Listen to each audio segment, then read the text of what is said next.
Talk about Amazon raising their minimum wage to $15 per hour. Now, this move has gotten widespread positive feedback from politicos, people like Bernie Sanders. The White House allegedly gave their praise. Also, regular normies that don't understand the way business works, they've all praised this move.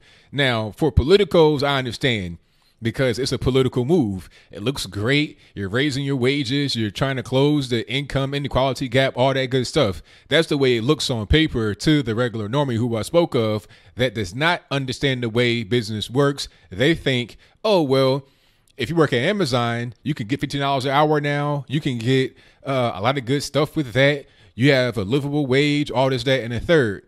But let's just cut straight to the chase here. This wage increase comes with some strings attached. All right. There are already programs that exist right now at Amazon that help employees make more than their hourly wage. And employees depended on that because those things won't be there anymore after the wage hike goes into full effect, I think in 2020 and 2021. Now, if you are a warehouse employee, you're granted 2 stocks once you start working there that are worth about $2,000 each as of right now, a little less than that, about $1,950. Okay. So you get your stock grants. Then you also get performance-based pay that's variable. It's like an NFL contract. You may have your base pay that you are guaranteed to get paid, but you also have things that go on top of that that can boost your pay depending upon how you perform. Seasonal stuff, things like that. How well you do can determine your pay. But since those things are gone, how much are you really getting paid? Let's say you had a warehouse guy that already made $14.50 an hour. Okay. Is he going to get a raise that is greater than the percentage of his counterparts that did not make the $14.50? Like, let's say he's working in the warehouse making $14.50 and his coworker just started, makes $11 an hour. So the coworker gets a raise to 15, but he makes $14.50. Will his raise be the equivalent, or will it just go 50 more cents to $15? And also, he was making money off of the stock, or he had the money in the stock that he could take and do whatever. And then he also had the performance-based pay. So he doesn't have that anymore. If all you got is $2 an hour for a raise and you had your variable pay increases that you could potentially make at the end of the year wiped away, how much did you actually get as a raise? You wind up losing money because these variable performance-based pay things are worth thousands of dollars. You're talking about guys bringing home $2,000 to $3,000 per year easily from these things, but they're not there anymore. So what you did was, in an effort to have everybody be quote unquote equal, what you did was you brought people that were higher than others down closer to the level of others. If the gap in the warehouse was like this, you made it like this. You know, if the gap was here and it was like that, you brought it here and made it like that. So everybody kind of has less money when you look at the whole thing overall. Some may have a little bit more, but overall everybody has less. And don't get it twisted. We're talking about Amazon here. They have plenty of money. So what do you do when a human being becomes too expensive, or when a machine will cost less than a human being once you kind of stretch it out? Because some people would say, oh, well, automation won't really be a big deal here because a human being would still cost less. All you doing is paying $15 an hour, but you got to add that up over a period of months, years, etc. Plus all the taxes, insurance. You got to have workspace, workman's compensation, EEOC. You might get sued because you violated the EEOC. You got to fill these phantom quotas. You can't really call them quotas when you're talking about racial stuff, but you got to fill other things that kind of are quotas, but not really. Rather than dealing with all that, which is very expensive, you can just hire a machine.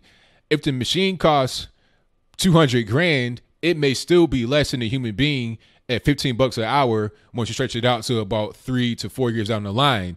It's also going to be more reliable, more dependable. It's not going to file a complaint to HR. It's just going to be there doing the task in a monotonous robotic way because it is a robot. It is not a human being. So what you're going to have is less people overall get hired.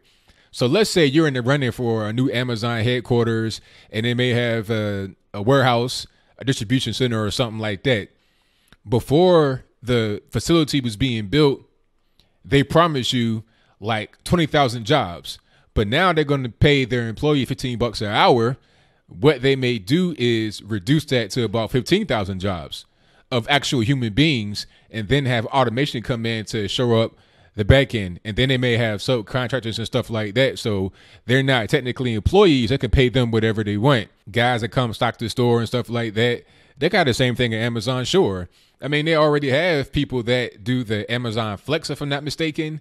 I'm not sure if these guys and girls are actually Amazon employees, but it's kind of like a Uber situation when you're a self-contractor. You can just go pick up packages, sign up for the thing, and do that. Kind of like DoorDash and Uber Eats. You can have that same thing for Amazon. Are these individuals Amazon employees? I don't think they are, because if you were, why not just, have your own little shipping service or something? You understand what I mean? So at the end of the day, what's happening here is Amazon is finding unique ways to shift the money. Amazon is not going to eat that price. They've already started to raise prices on the website itself. Amazon Prime has gone up. It used to be, I think it was $9.99. Now it's $12.99 or something like that. Used to be able to get the whole thing for a year for $100. Now that's like $119, $120. There was a program they had with the video games. If you were to pre-order a video game, they would give you 20% off. I did a video about that on ABO Gaming where I talked about you can get a game that will cost like 60 and change for 47 plus tax. But now all they do is give you a $10 credit that's not even available until 30 days after you purchase the game. And the credit can go towards anything on Amazon. But it's like, okay, that kind of defeats the purpose. I don't want to have to spend more money with Amazon. I want to be able to get a discount on the game. But see, when they're starting to cut back money, you're going to see some things that you actually like get deprecated to pay for this new minimum wage. It's very simple. People don't understand how much payroll costs. It is the largest expense.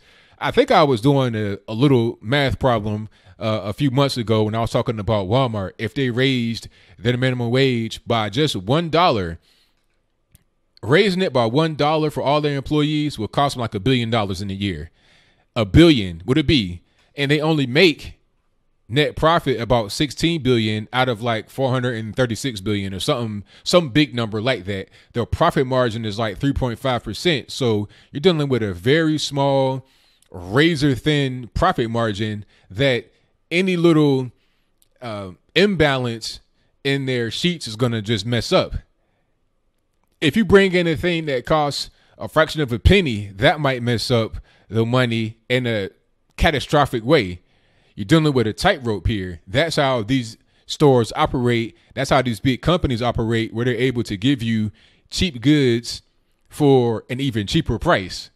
So that's pretty much all I got to say. Minimum wage, $15 an hour. It seems good, doesn't it? But then once you find out your hours are being cut, you were getting 35 hours a week. Now you're getting 20 hours a week. Then once you find out you don't have your stock options anymore, then once you find out you don't have your incentive-based pay that could potentially get you $2 to $3 grand extra per year on top of your hourly money, you realize that you're actually not doing any better at all. But this is business. You want $15 an hour? This is what it takes to get it. And I look forward to more people realizing what's going on. So hopefully they fight against the 15 rather than fighting for 15. So what do you think? Do you think Amazon's new minimum wage is a good idea? If you think so, please explain to me why. I mean, I'd like to know how getting rid of the stock grants for warehouse employees and also the incentive-based pay, which is worth much more than the actual raise, is a good thing. How does that make any sense? If somebody was to come to me and say, okay, ABL, we can pay you $13 an hour and we'll give you 37 hours a week, plus we give you 2 stocks. We'll grant you the 2 stocks. It won't come out of your pay. We'll grant you 2 stock options, plus you'll be able to get incentive-based pay that can get you an extra 2 to 3 grand, or you can get $15 an hour with no stocks and no incentive-based pay. See, Amazon, they're trying to say, oh, well, this is better because they know what they're going to get. There's no risk involved. It's not up for the look. Don't try to run that game on me. I understand what's going on here. You're trying to give more money per hour to pay less money overall. That's how big business operates. When it's all said and done, their payroll money will probably actually shrink. By giving you more money, they'll make their payroll shrink because they've eliminated other things that they were giving you as bonuses that you can earn, and also stocks that you can keep and have it make money for you. But this is the nature of the beast. This is the nature of business. And whatever your comments are, please let me know in the comments below.